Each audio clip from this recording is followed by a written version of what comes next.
L'information de 23 h sur RTI 1. Madame, Monsieur, bonsoir. Voyons les titres au sommaire ce soir. Une prière pour la paix en présence de la première dame Dominique Ouattara qui a souhaité la miséricorde de Dieu sur la Côte d'Ivoire pour la fin de la pandémie de coronavirus et le repos des âmes des personnes décédées au cours des derniers mois.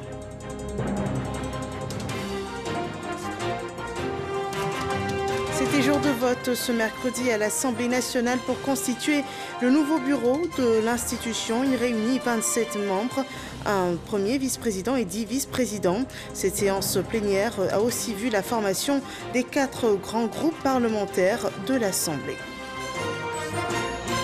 Les obsèques du président du COSIM, le cheikh Aïma Mamadou Traoré, décédé hier. Le Premier ministre et les membres du gouvernement ont apporté ce jour la compassion de l'État de Côte d'Ivoire aux membres du COSIM et également à la famille du défunt. Bienvenue dans ce 23 h. Une prière pour la paix en Côte d'Ivoire. La première dame Dominique Ouattara a prié hier à la paroisse Notre-Dame de la Tendresse. C'est à Cocody, en présence des membres du gouvernement et d'autres personnalités. Madame Dominique Ouattara a souhaité à cette occasion la miséricorde de Dieu sur la Côte d'Ivoire pour la fin du coronavirus et le repos des âmes des personnes décédées les derniers mois. Viviane Aïma nous rapporte cette messe. Implorer le pardon, la miséricorde de Dieu, pour qu'il apaise et donne du repos aux nombreux morts que la Côte d'Ivoire a enregistrés au cours de la récente période, et pour qu'il accorde la paix à la Côte d'Ivoire. C'est le sens de cette messe demandée par la première dame de Côte d'Ivoire, Dominique Ouattara, et qui a été célébrée ce mardi 13 avril en la paroisse Notre-Dame de la Tendresse à la Riviera Golf. La première dame était accompagnée d'une forte délégation composée de membres du gouvernement, d'épouses de ministres, de membres de son cabinet. De nombreux fidèles de la paroisse sont venus eux aussi prendre part à cette célébration eucharistique. Le chœur célébrant était dirigé par le curé de la paroisse, le père Bernard Dengui, et par Monseigneur Marie-Daniel Dadier. L'Assemblée à l'unisson a adressé à Dieu par des chants et des prières ses supplications que les pères célébrants, élevant les mains vers Dieu, lui ont présentées. Dans l'homélie qu'il a prononcée, Monseigneur Marie-Daniel Dadier a félicité l'humilité de l'initiative prise par la première dame de Côte d'Ivoire. Prier pour les morts est un devoir de justice et de charité. Notre prière pour eux constitue un puissant suffrage devant Dieu. Merci donc à la première dame qui a pensé aux victimes connues et inconnues du coronavirus Covid-19 dans notre pays, en demandant toujours des messes pour les victimes. La paix en Côte d'Ivoire. C'est aussi la deuxième intention de cette messe demandée par la première dame, Madame Dominique Ouattara. Madame la première dame, merci pour les deux intentions. Merci pour l'initiative de paix en Côte d'Ivoire. Aujourd'hui, plus que jamais, Dieu invite tous les Ivoiriens à la sagesse. Tous, tant que nous sommes, il est bon de nous débarrasser des bas sentiments d'orgueil, d'intolérance, du désir d'évasion et de réciprocité dans le mal.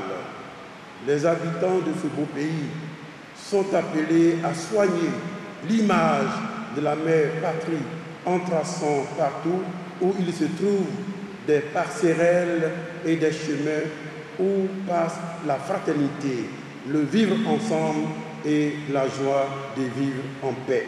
Que Dieu nous prenne en grâce et que nous bénisse. Cette demande de prière à Dieu a été accompagnée de nombreux dons offerts par la première dame à la paroisse Notre-Dame de la Tendresse et à tout le chœur célébrant. 15 millions de francs de dons en vivres et 10 millions de francs en espèces. À la fin de la célébration, la ministre Anne-Désirée Oloto a traduit les remerciements de la première dame à toute l'Assemblée. La première dame s'est ensuite rendue à la grotte mariale pour offrir un bouquet de fleurs à la Vierge Marie et lui confier à son tour la sauvegarde de la paix en Côte d'Ivoire. Avant de partir, la première dame s'est ouverte à la presse sur le sens de son acte de foi. J'ai demandé donc une messe d'aide, d'assistance et de protection auprès du Seigneur pour qu'il jette un regard de miséricorde sur notre pays, la Côte d'Ivoire, qu'il éloigne le coronavirus de notre pays et qu'il apaise le cœur des familles endeuillées et enfin qu'il conforte la paix dans le cœur des Ivoiriens. Comme vous le savez, malheureusement, ces derniers mois, dernières semaines, nous avons perdu de personnalités politiques, des personnalités administratives, religieuses, encore très récemment. Et vraiment, je souhaite que Dieu fasse que le malheur s'éloigne de notre pays et que nous ayons un peu de réconfort, surtout pour les familles endeuillées qui le sont régulièrement à cause du coronavirus. Voilà ce que j'ai demandé au Seigneur. Et puis, raccompagnée par les religieux et les fidèles, la première dame est repartie. Et ce vœu de paix formulé par la première dame est aussi le souhait des religieux de Côte d'Ivoire qui, sans distinction de croyance, se lancent dans 100 jours de prière pour la paix. Cette action œcuménique est l'initiative de la Fondation internationale pour la paix, la presse et le développement durable en Afrique, une contribution à la consolidation de la cohésion sociale en Côte d'Ivoire dont nous parle Walter Amadou Ouattara. Une minute de silence à la mémoire du cheikh Haïma Mamadou Traoré, président du COSIM, puis des prières pour le repos de l'âme de l'illustre disparu. Ces guides religieux sont de la Fondation internationale pour la paix, la presse et le développement durable en Afrique, FIP-PDA. Issus de différentes religions, ils unissent leurs forces et énergies ainsi que leurs connaissances spirituelles afin de contribuer à la consolidation d'un climat davantage apaisé en Côte d'Ivoire. Pour traduire cette volonté en actions concrètes, la FIP-PDA lance son activité de portée nationale 100 jours de prière islamo-chrétienne pour la réconciliation nationale. Ces 100 jours consisteront en l'organisation des prières, des jeûnes, des témoignages favorisant la cohésion sociale, la paix. C'est vrai que depuis de longues années, nous initions une multitude d'activités pour maintenir la cohésion sociale, la paix, mais ces 100 jours nous permettent de renforcer cela. Pour nous, il faut une cohabitation pacifique entre toutes les idéologies, quelles qu'elles soient, sans aucune discrimination. Ces 100 jours de prière publique, ouverte et inclusive ont débuté ainsi le mardi 13 avril 2021 et s'achèveront le mercredi 21 juillet prochain. Le lancement de cette campagne de sensibilisation a été présidé par l'imam Sissé Djigiba Abdallah, recteur de la Grande Mosquée du Plateau. Nous sommes en plein mois du Ramadan. Pour les musulmans d'ici et du monde, c'est une période de recueillement, de spiritualité, mais aussi de générosité. Et sur ce dernier point, le chef de l'État ne déroge pas la règle. Il a fait don de vivres à la communauté musulmane du district d'Abidjan. Du riz, du sucre et du lait ont été remis par le gouverneur Robert Begré-Mambé aux populations. Suivant ce compte-rendu de Walter Amadou Ouattara. L'un des 5 piliers de l'islam, le mois de Ramadan, est par excellence un moment de pénitence, de prière et de partage. Le président de la République, Alassane Ouattara, s'inscrit depuis longtemps dans cette dynamique. Chaque jeûne du Ramadan, le président assiste la communauté musulmane. Cette solidarité vient d'être manifestée aux musulmans du district autonome d'Abidjan à travers un don en vivres de plus de 300 millions de francs CFA. Ce don du président de la République, Alassane Ouattara, est symboliquement remis par le ministre-gouverneur Robert Begré-Mambé. Je voudrais tout d'abord m'incliner devant la mémoire de notre illustre disparu, le président du COSIM, un homme de grande hauteur spirituelle. Au niveau du district et en vertu des leçons et des recommandations du chef de l'État, chaque année, nous accompagnons nos frères musulmans dans ce voyage. Nous venons vous dire que nous partageons avec vous ces grands moments de prières, de privations, mais surtout de voyages et de pèlerinages. Au nom des bénéficiaires, le docteur Komisiri Danyogo a salué à sa juste valeur cette action de solidarité. Il a également traduit sa gratitude aux donateurs. C'est à l'espace Canal au Bois de Trècheville que s'est tenue cette remise officielle de kits alimentaires composés essentiellement de riz, sucre et lait. Vous avez pu l'entendre dans le reportage qui a précédé. Les premières heures de ce mois de Ramadan ont été marquées en Côte d'Ivoire par la disparition du cheikh Aïma Mamadou Traoré, président du COSIM. Ce jour a débuté les présentations des condoléances au sein de la grande mosquée de la Riviera Golfe. Le Premier ministre Patrick Hachi et des membres du gouvernement ivoirien y ont transmis la compassion de la nation ivoirienne. Alexis Ouedraogo. À la mi-journée, le Premier ministre Patrick Hachi était à la grande mosquée de la Riviera 2. Accompagné de plusieurs ministres, il est venu au nom du chef de l'État apporter la compassion du gouvernement à la communauté musulmane et à la famille biologique du cheikh Aïma Traoré Mamadou. La famille Traoré est alliée et tous les imams de Côte d'Ivoire voudraient vous charger de transmettre leur gratitude et leurs remerciements à M. le Président de la République. Les imams me chargent de vous dire, M. le Premier ministre, de rassurer le chef de l'État, Alhaj Alassane Ouattara, que Inch'Allah, Thumma Inch'Allah, le COSIM fera tout pour mériter la confiance qu'il place dans les imams. Parce que nos cheikhs défunts ont laissé une organisation solide, avec des hommes de qualité. Et Inch'Allah, qui prie pour nous. Vous aussi, Monsieur le Premier ministre, et tous les membres de votre gouvernement, priez pour les imams. Inch'Allah, le COSIM ne vous décevra pas. 10 millions de francs CFA à la famille, 10 millions de francs CFA au COSIM. Voilà les dons du chef de l'État pour soutenir en cette période difficile. Saisissant l'occasion de ce rassemblement, le COSIM a précisé que le cheikh n'était pas décédé de la Covid-19. Et les personnalités se sont succédées à la grande mosquée de la Riviera Golfe pour témoigner leur compassion et leur solidarité au COSIM, ainsi qu'à la famille de l'illustre disparu. Cette première journée d'hommage au cheikh Aïma Mamadou Traoré est rapportée par Nou Sangaré et par Gasso Reconnaît. La communauté musulmane a perdu son guide. Le cheikh Aïma Mamadou Traoré, président du Conseil supérieur des imams, des mosquées des affaires islamiques, a été arraché aux siens le mardi 13 avril des suites d'une insuffisance cardiaque selon les responsables du COSIM. Une disparition brusque qui laisse le monde musulman sans voix. La grande mosquée de la Riviera Golfe, où il officiait la prière en qualité d'imam principal, sert de cadre aujourd'hui pour la cérémonie de présentation des condoléances.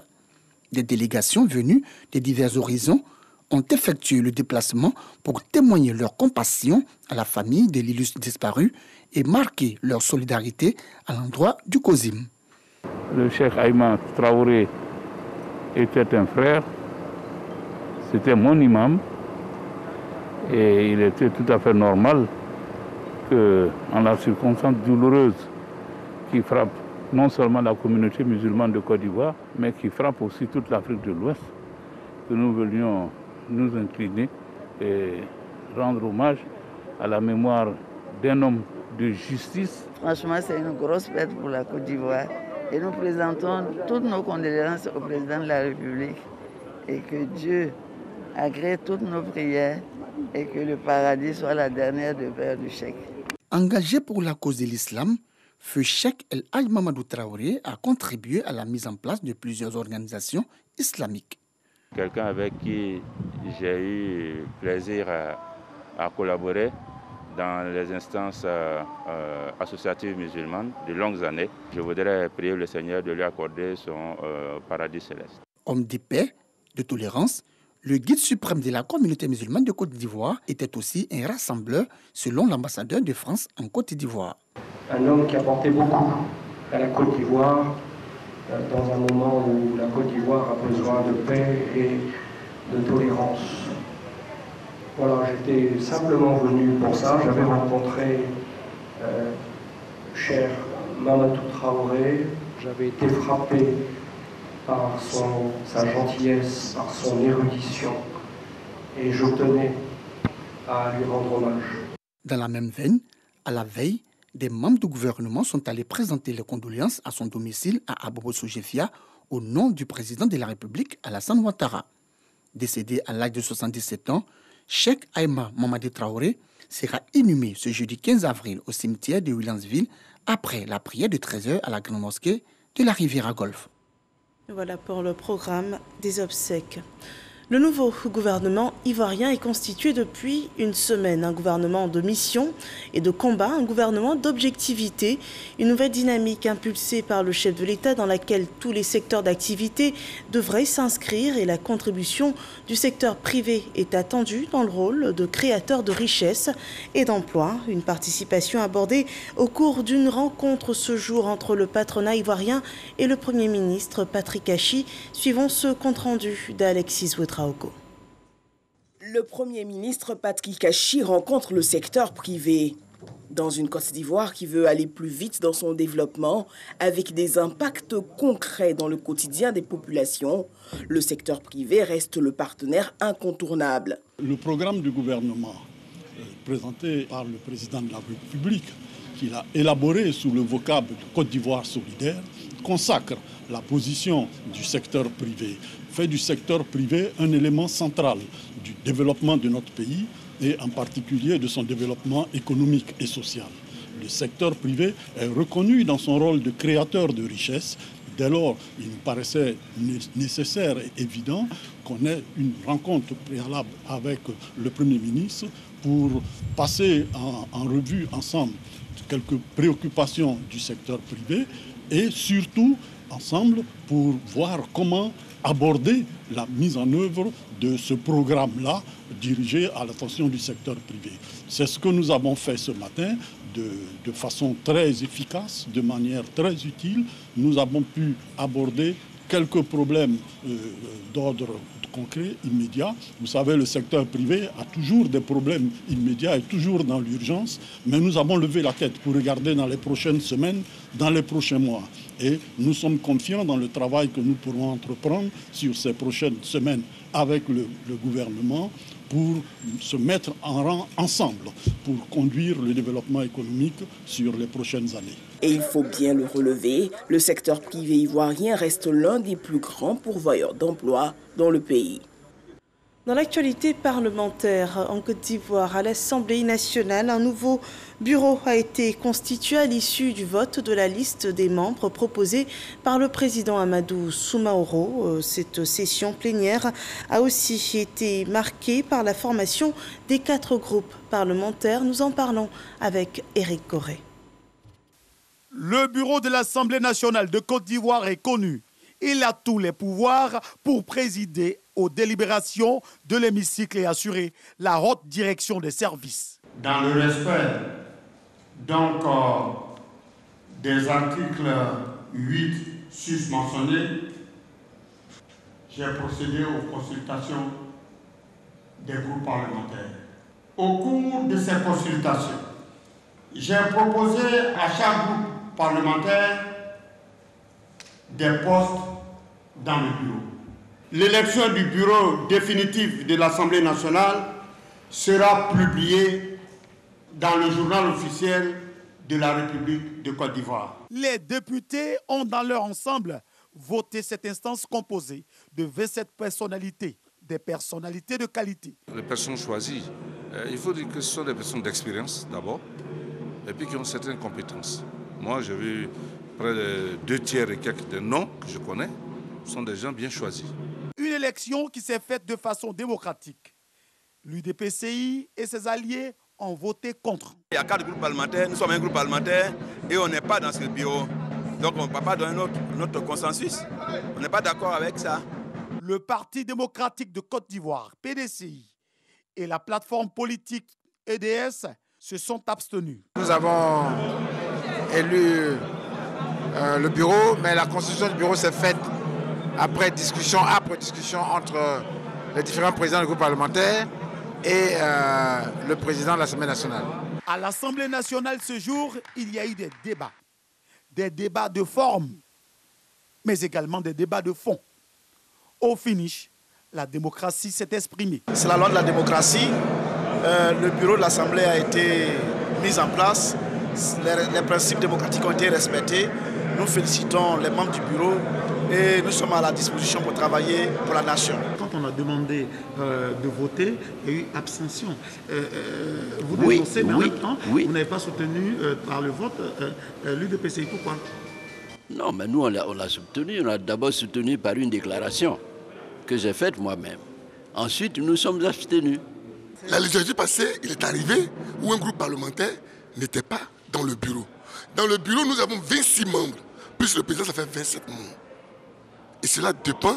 Ce n'est pas comme dans les conseils régionaux ou dans les conseils municipaux où le législateur a été précis, où il a fixé un quota. Là, l'homme politique que nous sommes, les textes ne nous permettent pas d'aller dans des calculs mathématiques. 177 voix ont voté pour, 12 voix ont voté contre et 55 voix se sont abstenus. Les 4 groupes parlementaires que compte cette institution ont été présentés. Le RHDP, c'est 153 députés, le PDCI, 65 députés, l'EDS, 17 députés et l'UDPCI, 9 députés. Un tout autre sujet à présent, le plan directeur de la programmation militaire et de la sécurité intérieure sur la période 2021-2025 est en cours d'élaboration. Les travaux de réflexion sur ces réformes de l'armée ivoirienne ont été ouverts par le ministre de la Défense Vagondo Diomandé. Des précisions sur le sujet sont données par Moussa Konaté. Acquisition de matériel et équipements pour les forces de défense et de sécurité, amélioration des conditions de travail des soldats, réforme de l'enseignement militaire, participation de l'armée ivoirienne aux opérations de maintien de paix de l'ONU. Ce sont là quelques acquis de la loi de programmation militaire et la loi de programmation de la sécurité intérieure sur la période 2016-2020. Pour les années 2021 à 2025, les experts réunis à Grand Bassam sont en pleine réflexion. Pour permettre l'élaboration de nouvelles lois, il était nécessaire d'établir les bilans de la mise en œuvre des lois précédentes. Ces bilans doivent en effet permettre d'établir non seulement ce qui a été réalisé et ce qui n'a pu l'être, mais aussi de guider les choix quant à ce qu'il faudrait retenir dans ces nouvelles lois et de tirer les enseignements relatifs à la mise en œuvre des lois précédentes. Pour le ministre de l'Intérieur et de la Sécurité, ces 2 lois viennent renforcer le processus de réforme du système de sécurité en Côte d'Ivoire. Ces 2 instruments législatifs sont les boussoles de l'évolution de nos forces de défense et de sécurité. Ils permettent de planifier leur progrès, d'améliorer leur efficacité, en tenant compte de l'environnement sécuritaire, en tenant aussi compte des ressources de l'État et de l'évolution technique et technologique en matière du matériel militaire. Les résultats issus des travaux de cette rencontre seront soumis au Conseil des ministres pour adoption et au Parlement pour vote. Un autre ministre est à la tâche pour l'amélioration des services aux populations. Le ministre de la Santé, de l'Hygiène publique et de la couverture maladie universelle était lundi dernier au CHU de Cocody. À peine installé, Pierre Demba a inspecté ce centre hospitalier afin de s'imprégner des réalités sur place. Une visite qui est rapportée par Michel Mambo. Lundi 12 avril 2021. Quelques heures seulement après son installation, le ministre de la Santé, de l'Hygiène publique et de la couverture maladie universelle, Pierre Demba, est sur le terrain. Le ministre de la Santé veut s'imprégner des réalités du secteur qu'il a à charge. Première escale donc, le centre hospitalier universitaire de Cocody. À cause des travaux, des nombreux travaux de réhabilitation qui sont en cours dans les différents centres de santé, dans des hôpitaux des CHU, il y a un engorgement au niveau du CHU de Cocody. Ce qui fait que des services comme celui que nous visitons, le gynéco-obstétrique, est un peu surchargé. Ça n'offre pas de meilleures conditions de travail. Notre rôle, c'est de vraiment faire accélérer tous ces travaux de façon à ce que nos populations puissent être soignées dans les meilleures conditions. La qualité des soins de santé, priorité absolue pour une meilleure prise en charge des patients. Le message est clairement défini et le ministre de la Santé, de l'Hygiène publique et de la couverture maladie universelle, Pierre Demba, met un point d'honneur sur l'accueil. Vous savez, le premier médicament qu'on peut donner quand on vient à l'hôpital, c'est l'accueil. Et puis, les gens, nos parents ont besoin d'être rassurés par des praticiens de la santé. Nous allons travailler avec l'ensemble du personnel de santé, des professionnels, pour que les conditions de travail soient améliorées. Et pour joindre l'acte à la parole, soutien et réconfort aux malades, notamment aux parturientes, visiblement soulagées. Voilà une intervention qui augure d'une préparation de réformes au sein de la santé en Côte d'Ivoire. Concernant la pandémie de coronavirus, voyons le point de la situation de ce jour.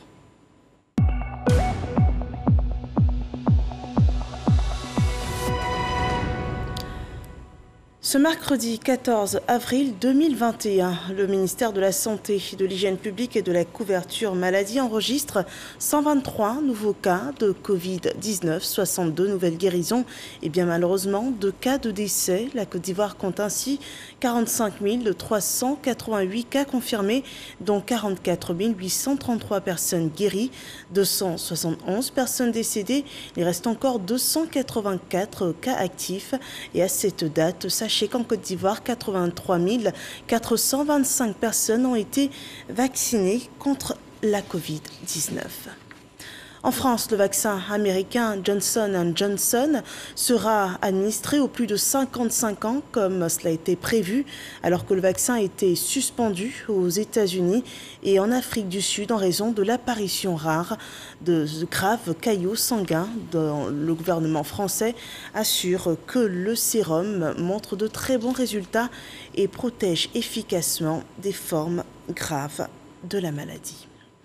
À présent, ce communiqué de l'UEMOA, il porte sur la nomination du nouveau président de la commission et des commissaires. On écoute. Lors de sa 22e session ordinaire tenue par visioconférence le 25 mars 2021, la conférence des chefs d'État et de gouvernement de l'UEMOA a pris acte de l'expiration des mandats du président et des membres de la commission de l'UEMOA à compter du 8 mai 2021. La conférence a aussi décidé de confier la présidence de la commission de l'UEMOA au candidat proposé par la République du Sénégal et a instruit que la nomination des membres de la commission, sur proposition des chefs d'État et de gouvernement, intervienne au plus tard le 1er mai 2021. En exécution de cette diligence, 2 actes additionnels portant respectivement nomination des membres de la commission de l'UEMOA et du président de la commission ont été signés ce jour 14 avril 2021 par son Excellence M. Roch-Marc Christian Kaboré, président du FASO, président de la conférence des chefs d'État et de gouvernement de l'Union. Au titre du premier acte, sont nommés membres de la commission de l'UEMOA M. Jonas Bien, au titre de la République du Bénin, M. Filiga Michel Saodogo, au titre du Burkina Faso, M. Paul Kofi Kofi, au titre de la République de Côte d'Ivoire, M. Mamadou Serifo Jakit, au titre de la République de Guinée-Bissau, M. Lassine Boiré, au titre de la République du Mali, M. Mahamadou Gado, au titre de la République du Niger, M. Abdoulaye Diop, au titre de la République du Sénégal, M. Kako Nobupo, au titre de la République togolaise. Au titre du second acte, M. Abdoulaye Diop est nommé président de la commission de l'UEMOA, fait à Ouagadougou le 14 avril 2021. Et nous achevons ainsi cette édition d'information. Merci de nous avoir suivis. Vous pouvez revoir ce journal en replay sur rti.ci. L'actualité revient dès 6h30 demain en direct sur RTI 1 et c'est avec Régis Kofi. Bonne fin de soirée chez vous.